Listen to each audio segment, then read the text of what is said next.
আহারে বৃষ্টি একদমই সকাল থেকে সন্ধ্যা পর্যন্ত সারা রাত একদম ঝুম বৃষ্টি। তো এবার মনে হয় যে কোনোভাবেই বৃষ্টি থামবে না। তো আসসালামু আলাইকুম, সবাই কেমন আছেন? আশা করি আল্লাহর রহমতে সবাই ভালো আছেন। আলহামদুলিল্লাহ আমি ভালো আছি। সকালবেলা উঠেই দেখতেছি ঝুম বৃষ্টি, তো ওই ছেলের জন্য নাস্তা বানাইতেছি। তো এখানে ডিম, চিনি আর আটা দিয়া বানাই দিলাম। আর এমন অন্ধকার বাইরে অনেক অন্ধকার, কারেন্ট নাই, এ কারণে একদম ভিডিওতে গোলা গোলা দেখা যাইতেছে। তো আসলে মোটা হওয়ার হইছে একটা পাপ আরকি। যাদের স্বাস্থ্য ভালো তারাই পাপ করছে দুনিয়ার মধ্যে। স্বাস্থ্য কমানোর জন্য যে কত কিছু খাওয়া লাগে আর কত কিছু যে করা লাগে, এটা একমাত্র ওই আল্লাহ পাকই জানে। তো এটা একটা পানীয়, আসলে এটা একটা বিদেশি, চর্বি কাটার জন্য।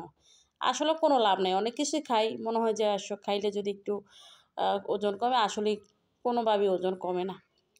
বরঞ্চ দেখা গেছে না খেয়ে থাকি আর পানি খাই, যাই খাই, ওজন কিন্তু ঠিকই বাড়ে। আর আমার মনে হয় যে পৃথিবীতে সবচেয়ে সুখী মানুষ তারাই, যাদের মানে অতিরিক্ত খেয়েও তাদের মোটা হওয়ার কোনো টেনশন নাই। তো সকালে ছেলের নাস্তা খাই, আমি কিন্তু এটা খাইয়া দেখলাম যে দোকানের মালগুলো আসছে। আর এই যে দেখেন বৃষ্টির কারণে উড়ান বাড়ি এরকম অবস্থা যে সব শেওলা ফেরা রয়েছে।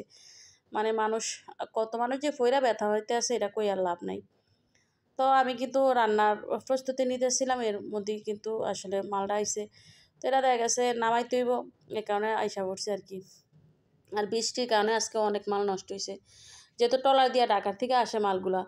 তো এই কারণে কিন্তু উপর দিয়া পানি ফুইরা অনেকটা মালই নষ্ট হয়ে গেছে গা। তো আসলে কিছু করার নাই, এটা তো আর কেউ ইচ্ছা করে করার নাই, বৃষ্টির পানি ফুইরা গেছে এতটুকুই। তারা তো অবশ্যই চেষ্টা করছে ভালো করে ঘোরার জন্য, হয়তো বা কমতেছিল।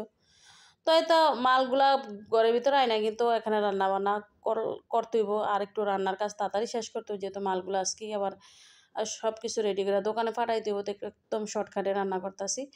আবার দেখা গেছে মেয়েরও নাই, দেখা গেছে ওরা থাকলে কিন্তু ওরা অনেকটা হেল্প হয়। তো এই কারণে আর কি একটু তাড়াতাড়ি করতেছি। তো ডিম রান্না করবো, তো প্রথমে কিন্তু ডিমটা তেলের মধ্যে ভাজা নিয়েছিলাম। আর এখন শাক ভাজি করবো। আর শাকটা কিন্তু আগে একটু বাবদা নিয়েছিলাম, যেহেতু আলু এখন কোনোভাবেই সিদ্ধ হইতে চায় না। তো পুঁই শাক দিয়ে আলু ভাজি করবো, তো এটা সিদ্ধ করে তেলে ভাজা নিলাম।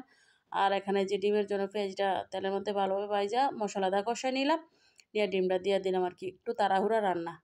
দেখা গেছে আসলে মালগুলা করতে অনেকটা সময় লাগে। আর দেখা গেছে পুরা ঘর একদম ছয়টা জায়গাগুলো গুছাইতে একদম টেনশনে পড়ে গেলাম। আর এগুলা মানে করা শেষ হলে দোকানে নিব, তারপর ঘর দুয়ার গুছামো, অনেক ফেরা।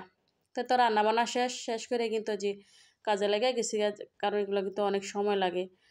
তো আমি তো একলা পারবো না, তো আমার দেবরের ছেলেরা আসিল, আমার ছেলে আসিল। তো ওদেরকে নিয়েই আসলে করতেছি আর কি। আসলে এগুলো তো আর একার কাজ না, এগুলো হাতে হাতে করলে একটু তাড়াতাড়ি হয় আর কি, সব কিছু গুছানো হয় বা করা হয়। তো আসলে মাল কিন্তু অনেক মাল আসছিল, তো এগুলো আসলে সব কিছু কইরা তারপরে শেষ করতে হবে। তবে এখন আমি যে বয়স দিতেছি, এখনই কিন্তু আমার মালগুলো করা শেষ হয় নাই, এর মধ্যেই আসলে আমি ভিডিওটা রেডি করছি। তো ধন্যবাদ সবাইকে যারা শেষ পর্যন্ত ভিডিওটা দেখলেন। ভালো থাকবেন সবাই, আল্লাহ।